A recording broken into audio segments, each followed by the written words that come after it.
Good morning everyone. DElEd चतुर्थ semester के सभी प्रशिक्षकों का एक बार पुनः इस यूट्यूब चैनल पर स्वागत है। हम उम्मीद करते हैं कि आप लोग घर पर होंगे, अपना जो सिलेबस है उसको पूरा कर रहे होंगे और सुरक्षित होंगे। इसके साथ साथ हमने ये भी पिछले क्लास में बताया था कि आपका सिलेबस लगभग पूरा हो गया। उसमें जो सांख्यिकी का पार्ट है वो राजकुमार जी से कह करके उसको पूरा करा दिया जाएगा। हम लोग इसका फिर एक प्रकार से रिवीजन कर रहे हैं, जिसमें पहला आपका सिलेबस के अकॉर्डिंग पहला टॉपिक है 1857 का विद्रोह। उसमें कुछ फैक्ट हमने बताया था और कुछ चीज़ें आज महत्वपूर्ण हैं, उसके बारे में हम लोग देख लेते हैं। जैसे कि 1857 के विद्रोह के समय कौन कौन से ऐसे लोग थे जिन्होंने अंग्रेज़ों का साथ दिया था। एक प्रकार से आप देखेंगे कि 1857 का विद्रोह जो असफल हो गया, उसमें एक महत्वपूर्ण कारक ये भी था कि यहाँ के लोगों ने जो है अंग्रेज़ों का सपोर्ट किया था। उसमें पहला व्यक्ति अगर नाम लें तो ग्वालियर के जयाजी सिंधिया थे, जो कि अंग्रेज़ों का सपोर्टर था। उसके बाद सिंधिया का एक प्रमुख प्रधानमंत्री थे दिनकर राव, यह भी जो है अंग्रेज़ों का सपोर्ट किए थे। उसके साथ साथ हैदराबाद के जो निज़ाम थे और उनकी बेगम कुर्तलुक बेगम थी, वो भी जो है अंग्रेज़ों का सपोर्ट की थी। सिख जो है उस समय अंग्रेज़ों के साथ थे। और संपूर्ण अगर देखें दक्षिण भारत जो है उसका प्रभाव 1857 का वहाँ पे बहुत कम था। इस प्रकार से अगर देखा जाए तो अंग्रेज़ जो है एक प्रकार से यहाँ भारत का जो एक बड़ा वर्ग था उसको अपने साथ करने में सफल हुए थे। और एक प्रकार से देखें 1857 का विद्रोह में कुछ ऐसे वर्ग थे जो उससे एक प्रकार से अछूते थे या उनकी भूमिका न के बराबर थी, उदासीन थे। उसमें एक था शिक्षित वर्ग, पढ़ा लिखा वर्ग जो यहाँ का था, वो भी इससे दूर रहा। वह जो है कहीं न कहीं अपने रोज़गार की तलाश में था या रोज़गार की तैयारी में था या रोज़गार कर रहा था। इस तरह से एक वर्ग था शिक्षित वर्ग, यह भी जो है इससे उदासीन रहा इस विद्रोह में। एक किसान वर्ग था, बड़ा वर्ग था जो उस समय भारत का, यह भी जो है इस विद्रोह से जो है दूर रहा था, क्योंकि किसानों का यह मानना था या कि बड़े पूंजीपतियों का विद्रोह है, इससे हमारा कोई लेना देना नहीं है। अगर मान लीजिए आपके लघुत्तरीय प्रश्न में ये पूछा जाता है कौन से वर्ग जो है अंग्रेजों के समर्थक थे, तो ये सब लोग थे, शिक्षित वर्ग, किसान वर्ग और जयाजी सिंधिया, हैदराबाद के निज़ाम, सिख जो थे, ये सब जो है उस समय अंग्रेज़ों के कहीं न कहीं से सपोर्ट कर रहे थे। इसके बाद देखें 1857 के विद्रोह में कहीं कहीं जो है गुरिल्ला युद्ध भी हुआ था। गुरिल्ला युद्ध अगर देखें तो बिहार में हुआ था। जैसा कि आप लोग जानते होंगे कि बिहार में 1857 के विद्रोह का जो नेतृत्व जो प्रमुख रूप से किया था वो जो है कुंवर सिंह ने किया था, बाबू कुंवर सिंह ने किया था, उनके भाई अमर सिंह ने किया था। इन दोनों ने जो है गुरिल्ला युद्ध की पद्धति अपनाई थी अंग्रेज़ों के साथ। इसके बाद अगर देखें झांसी और कानपुर में भी यह जो है 1857 के विद्रोह में गुरिल्ला युद्ध की नीति अपनाई गई, जिसमें तात्या टोपे या रामचंद्र पांडुरंग, तात्या टोपे साहब का नाम था, ये जो है इनकी महत्वपूर्ण भूमिका थी। आप देखेंगे कि मतलब 1859 में अलवर के जंगल में तात्या टोपे या रामचंद्र पांडुरंग भाग जाते हैं इस युद्ध में, और इनके यहाँ पर छुपने की जो सूचना थी सिंधिया का एक अधिकारी था मान सिंह, उसने अंग्रेज़ों को दिया।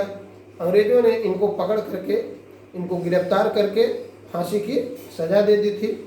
इसके बाद अगर ये पूछा जाए कि 1857 के विद्रोह में कौन कौन से ऐसे व्यक्ति थे जिनको देश से निष्कासित कर दिया गया था, तो उसमें पहला नाम तो यही है, बहादुर शाह जफर मुग़ल बादशाह थे। और उसके बाद मंदसौर या मालवा का एक सूबेदार था फिरोज शाह। इन दो व्यक्तियों को 1857 के विद्रोह में भारत से बाहर कर दिया गया था या भारत से बाहर निकाल दिया गया था। जैसा कि हम लोग जानते हैं कि जो बहादुर शाह जफर थे उनको जो है रंगून भेज दिया गया था, या वर्तमान में वर्मा या रंगून भेज दिया गया था, और वहीं पर इनकी मृत्यु भी हो गई थी। और देखें कि 1857 के विद्रोह में इन दोनों लोगों को तो देश से निष्कासित कर दिया गया, लेकिन दो लोग ऐसे भी थे 1857 के विद्रोह में जिन्होंने स्वयं देश छोड़ करके भाग गए थे।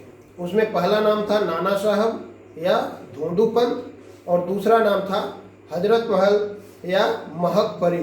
ये दोनों जो है क्या किए, नेपाल भाग गए थे। महत्वपूर्ण ये क्वेश्चन है कि मतलब दो लोगों को निष्कासित किया गया था, जिसमें मुगल बादशाह बहादुर शाह जफर का नाम प्रमुख है और एक नाम मंदसौर या मालवा का जो सूबेदार था फिरोज शाह। इन दोनों लोगों को यहाँ से निष्कासित किया गया था। और दो लोग ऐसे थे जिनको जो स्वयं जो है यहाँ से देश छोड़ करके भाग गए थे, वो भी खासतौर से नेपाल में। जैसा कि हमने बताया कि नाना साहब या धोंडूपंत इनका नाम था और महक परी जो कि हजरत महल जानी जाती थी इस नाम से। ये दोनों लोग वहाँ यहाँ से जो है भारत छोड़ करके कहाँ भाग गए थे, नेपाल भाग गए थे। तो यहाँ पे कुछ जो ऑब्जेक्टिव टाइप क्वेश्चन जैसे बनते हैं कि रंगून कौन गया था, फिरोज शाह साहब गए थे। और धोंडूपंत के नाम से कौन जाना गया, तो नाना साहब जाने गए। महक परी के नाम से कौन जाना जाता है, तो हजरत महल जानी जाती हैं। ये जो है इस नाम से जानी जाती हैं। अब एक तो हो गए फैक्ट, इसको जो है बहुविकल्पिक प्रश्न बहुत ज़्यादा यहाँ से बनते हैं। अब इसके बाद अगर हम लोग देखें कि मतलब 1857 के विद्रोह की परिस्थितियाँ या पूर्व की परिस्थितियाँ या कारण इसको कह सकते हैं क्या थे, क्यों ये विद्रोह हुआ, तो कहीं न कहीं इसमें कुछ तात्कालिक कारण थे और कुछ संचित कारण थे। तो अगर देखें तो पहला कारण एक है राजनीतिक कारण, दूसरा है प्रशासनिक कारण, एक अलग कारण देखेंगे सामाजिक कारण था, धार्मिक कारण, आर्थिक कारण और सैनिक कारण। सैनिक कारण में आप इसको जो है संचित कारण और तात्कालिक कारण में देख सकते हैं।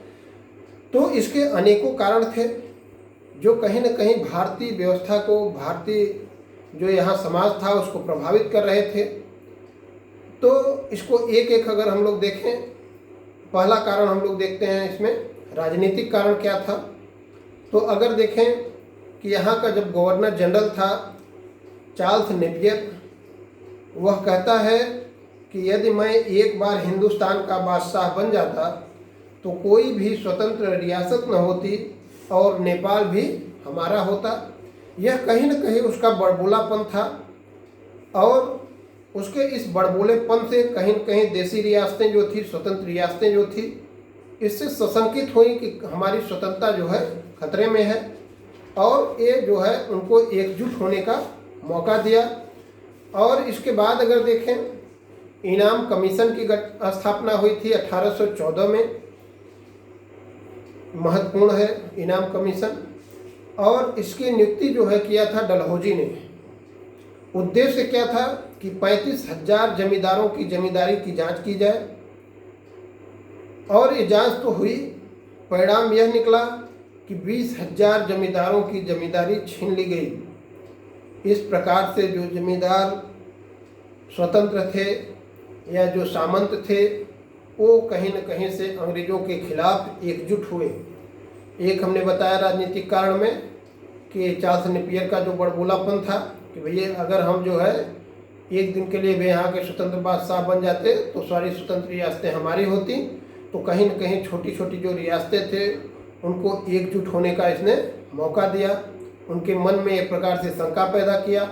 दूसरा, लॉर्ड डलहौजी ने एक कमीशन गठित किया था, एक आयोग गठित किया था 1814 में, जिसको इनाम कमीशन कहा गया।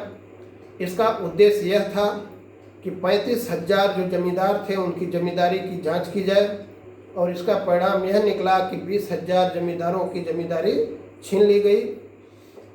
इस प्रकार से जो अन्य जमींदार थे 15,000 या जो जमींदार स्वतंत्र बचे हुए थे वो भी एकजुट हुए कि आज तो 20,000 लोगों की जमींदारी छीनी गई है, कल को हमारे भी जमींदारी छीनी जा सकती है। इस प्रकार से अंग्रेज़ों के अगेंस्ट जो है खड़े हुए। अब इसके बाद एक गवर्नर जनरल था लॉर्ड एमहर्स्ट, वह कहता है मुगल बादशाह को कि आप नाम मात्र के प्रमुख हैं, आपके पास कोई अधिकार और कर्तव्य नहीं है। इसमें क्या होता है, भले ही मुगल बादशाह जो है कमज़ोर थे लेकिन क्या था, जनता का वो प्रमुख था, जनता का मुखिया था। इससे जनता में कहीं न कहीं आक्रोश भरा कि आप हमारे मुग़ल बादशाह के प्रति इस तरह के भाव रखते हैं। तो इसका जो है यह वक्तव्य भी एक प्रकार से अंग्रेज़ों के खिलाफ भारतीय जनता को एकत्र होने को मजबूर किया। इसके बाद देखेंगे कि एक गवर्नर जनरल आता है, लॉर्ड ऑकलैंड। इसने दीवाने आम और दीवाने खास, जहाँ पर जो है मुग़ल बादशाह बैठक करता था, उसको बंद कर दिया और मुग़ल बादशाह के उपहार लेने पर रोक लगा दिया। और इसने कहा कि बादशाह को लाल किले पर अधिकार अब इनका नहीं है। इस प्रकार से भी आप देखेंगे भारत का जो छोटे छोटे जो मुग़ल बादशाह के प्रति समर्पित राज्य थे या यहाँ की जनता थी, वो भी एकत्रित हुई। इसके बाद अगर देखें कि मतलब लॉर्ड डलहौजी है, उसने कहा, लॉर्ड ऑकलैंड ने तो बादशाह की बैठक बंद किया, लेकिन लॉर्ड डलहौजी जो था उसने कहा बादशाह और उसके वंशज भी लाल किले पर उनका अधिकार नहीं होगा, लाल किले पर उनका अधिकार नहीं होगा और उसको किराए के मकान पर रहने के लिए बाध्य कर दिया गया। ये सब परिणाम खास तौर से आप देखेंगे कि भारत की जनता, मुस्लिम जनता या हिंदू जनता अपने जो राजा के प्रति समर्पित थी, उसके प्रति इनके अंग्रेज़ों के भेदभावपूर्ण रवैये से परेशान हुई और एकत्रित हुई। इसके बाद अगर हम लोग देखें, प्रशासनिक कारण आता है। राजनीतिक कारण में प्रमुख मुख्य पॉइंट थे, इसको आप लोग जानिए। इसके बाद हम लोग राजनीतिक कारण देखेंगे क्या थे। तो 1857 के विद्रोह के अनेक कारण हैं, एक एक पॉइंट हम लोग बेहद इसका अध्ययन करेंगे और इसमें लघुत्तरीय प्रश्न भी बनते हैं। फिलहाल आज की क्लास के लिए धन्यवाद।